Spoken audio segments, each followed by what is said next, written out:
नमस्कार, मैं हूं आपके साथ मनीषा सिंह और वक्त हो चला है अभी ग्राउंड जीरो का। और इस वक्त की बड़ी खबर आपको बता दें जिस पे आज हम बात करने वाले हैं, उन्हीं मुद्दों को आज उठाने वाले हैं। सबसे पहली खबर होगी मोदी वर्सेस ऑल, यानी कि 2029 के लिए क्या माहौल है, इस पर बात की जाएगी। आपको हम बता दें कि दिल्ली बैठक हो रही है और ऐसे में इंडी अलायंस की यह बैठक है। आपको दूसरी खबर की बात बता दें तो 16 तीसरी सीट जो है वो बुक हो चुकी है। कांग्रेस जाएगी चूक। एमपी राज्यसभा चुनाव को लेकर के बड़ा बवाल देखने को मिल रहा है और अब बीजेपी ने अपना तीसरा उम्मीदवार उठा दिया है। तीसरा उम्मीदवार जो है वो उतार करके ऐसे में चुनावी सरगर्मी को बढ़ा दिया है। वहीं तीसरी खबर की बात करेंगे, दिल्ली अग्निकांड की खबर है जहां उत्तराखंड में बवाल हो चुका है। जिस तरीके से वहां के कुक को अरेस्ट किया गया था, अब उत्तराखंड में बवाल शुरू हो चुका है। फायरिंग विवाद जो है चौथा हमारा टॉपिक रहेगा, फायरिंग विवाद, जहां पर कोर्ट में होगी बात। आज तमाम जो सुनवाई है वो हो रही है और ऐसे में कुछ ही देर में फैसला आने वाला है। खान कोचिंग मामला जो है अब वो तूल पकड़ता जाता है। तो चलिए सिलसिलेवार तरीके से सभी खबरों को एक एक करके देख लेते हैं। सबसे पहली खबर आपको हम बता रहे हैं दिल्ली से, जहां दिल्ली में इंडिया गठबंधन की अहम बैठक जारी है और कांग्रेस, सपा, टीएमसी समेत 23 दल बैठक में शामिल। बैठक में सोनिया, राहुल, ममता, अखिलेश मौजूद रहे और कॉन्स्टिट्यूशन क्लब में 23 राजनीतिक दल शामिल रहे।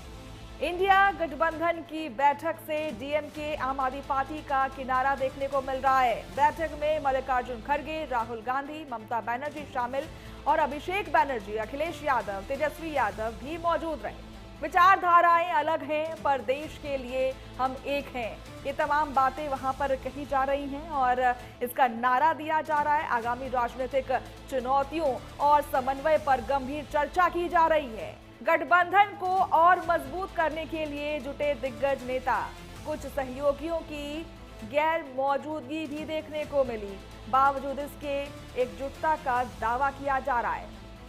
दोपहर 2:30 बजे इंडी अलायंस की प्रेस कॉन्फ्रेंस होने वाली है। तो देखिए तमाम मीटिंग्स का जो दौर है अब वो शुरू हो चुका है। 2027 में कई जगहों पर चुनाव होने वाले हैं, कई राज्यों में चुनाव होने वाले हैं और इसी के मद्देनजर अब इंडी अलायंस जो है वो एक पटल पर नजर आ रही है।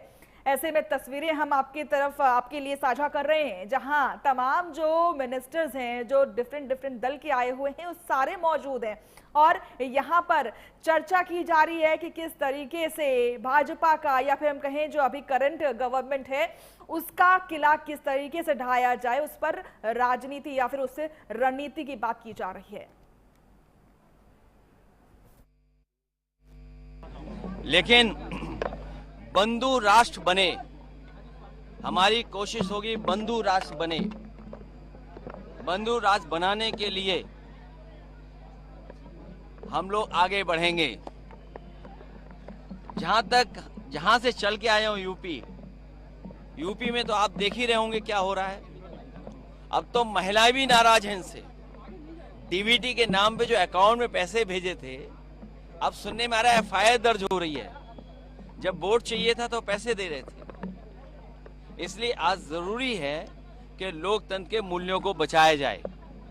लेकिन राहुल गांधी के लीडरशिप को क्वेश्चन किया जा रहा है कि अच्छा, बीजेपी कुछ भी कर सकती है, आप लोगों को ऐड दे सकती है, आप लोगों को ऐड देके हम लोगों के लिए कुछ भी कर सकती है।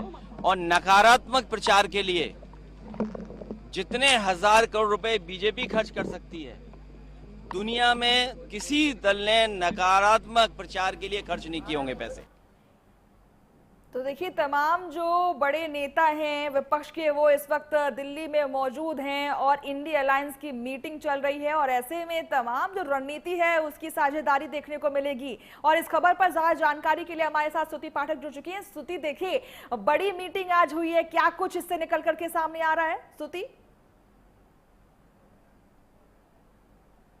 बात करें मनीषा तो मीटिंग जो है वो अभी तक चल रही है। हालांकि मीटिंग जो है वो खत्म नहीं हुई है और ऐसे में ये कहा जा रहा है कि 2029 को लेकर रणनीति बनाई जा रही है कि 2029 का जो चुनाव आएगा उसमें विपक्षी दल केंद्र सरकार को लेकर किस तरह से घेराव करेंगे, वो मुद्दे उनको ग्राउंड जीरो पर किस तरह से उतारेंगे, इन सब पर रणनीति बनाई जा रही है। और इसके साथ में अगर बात करें तो ये कहा जा रहा है कि चाहे मध्य एशिया में जिस तरह संकट चल रहा है उसका असर भारत पर देखने को मिल रहा है। महंगाई जो है वो अपने चरम पर है। महंगाई के मुद्दे को लेकर जो विपक्षी गठबंधन है वो किस तरह से जमीनी स्तर पर उतरेंगे और केंद्र सरकार को घेरने की कोशिश करेंगे, तो इसको रणनीति बनाई जाएगी। हालांकि भाई अगर बात करें डीएमके ने इससे किनारा कर लिया, आम आदमी पार्टी ने इससे किनारा किया, लेकिन आम आदमी पार्टी की तरफ से कहा गया कि वो केंद्र की नीतियों के खिलाफ जो है महंगाई हो चाहे कुछ मुद्दे हैं उनको लेकर सड़कों पर तो उतरेंगे, लेकिन इंडिया ब्लॉक का जो हिस्सा है वो नहीं बनेंगे। और ऐसे में कहीं ना कहीं 2029 को लेकर रणनीति तैयार की जा रही है, उस पर चर्चा की जा रही है, क्योंकि ममता बनर्जी जिस तरह से अगर बात करें एसआईआर का मुद्दा उठाती आई थी, चुनाव आयोग को लेकर जो है आरोप लगाती आई, इन सभी विषयों पर जो है चर्चा होगी, रणनीति बनाई जाएगी। चाहे एसआईआर का मुद्दा हो, चुनाव आयोग पर ये लगाया जाता है कि निष्पक्ष नहीं है, इन सभी मुद्दों को लेकर विपक्ष जो है जमीनी स्तर पर उतरेगा और 29 की तैयारी में पूरी तरह से जुट गया। और ये माना जा रहा है कि इन्हीं सभी एजेंडों पर जो पार्टी ने डीएमके तो खैर उन्होंने किनारा तो कर ही लिया था, आम आदमी पार्टी ने भी किनारा कर लिया है हाल ही में। अब देखिए कुछ महीनों बाद 2027 की जो चुनाव है उसकी कैंपेनिंग शुरू हो जाएगी और ऐसे में ये भी कहा जा रहा है, अंदर खाने से खबर आ रही है कि आम आदमी पार्टी जो है वो यूपी में भी अपना लक आजमाने वाली है।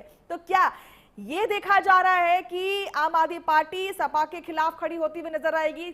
भाजपा के खिलाफ तो होगी ही, लेकिन क्या हम ये देख सकते हैं कि एक ही सीट पर आम आदमी पार्टी का प्रत्याशी भी खड़ा रहेगा, साथ ही साथ समाजवादी पार्टी का भी प्रत्याशी खड़ा रहेगा, प्रतिद्वंदी रहेंगे और इसी वजह से उन्होंने ये दूरी बनाई हुई है? बिल्कुल, ये कहा जा रहा है कि दिल्ली इलेक्शन के बाद आम आदमी पार्टी के मन में कहीं ना कहीं अंदरूनी जो थी नाराजगी चल रही थी, जिसके चलते आम आदमी पार्टी ने इस बैठक में जो है सहयोग देने से मना कर दिया। संजय सिंह ने प्रेस कॉन्फ्रेंस के जरिए कहा कि वो इस बैठक का जो हिस्सा है वो नहीं बनेंगे। हालांकि ये माना जा रहा है कि उत्तर प्रदेश हो चाहे पंजाब हो, ये दो राज्य हैं जहाँ पर आम आदमी पार्टी जो है अपने बलबूते पर जो है चुनाव लड़ेगी। और बिल्कुल अगर कांग्रेस की बात करें तो यहाँ पंजाब में आम आदमी पार्टी कांग्रेस को टक्कर देती नजर आएगी। वहीं इसका नुकसान जो है समाजवादी पार्टी को उत्तर प्रदेश में झेलने को मिलेगा, जहां समाजवादी पार्टी अपने कैंडिडेट तो उतारेगी, आम आदमी पार्टी भी इंडिपेंडेंट अपना चुनाव लड़ेगी। और कहीं ना कहीं इसीलिए साफ कर दिया गया है कि वो बैठक का हिस्सा नहीं बनेंगे और अलग जो है वो चलेंगे। हालांकि कहा गया कि वो ग्राउंड पर जो मुद्दे हैं केंद्र सरकार को लेकर वो उठाएंगे, लेकिन इंडिया गठबंधन में शामिल नहीं होंगे। तो ये साफ कर दिया गया आम आदमी पार्टी